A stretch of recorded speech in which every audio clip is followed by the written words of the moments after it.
Всем доброго денечка. Последний день Масленицы. Жарим блины.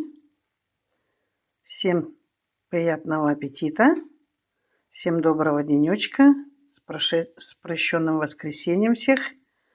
Всех прощаю, кого когда-то обидела нечаянным словом или поведением. И всем добра. Блины красавцы.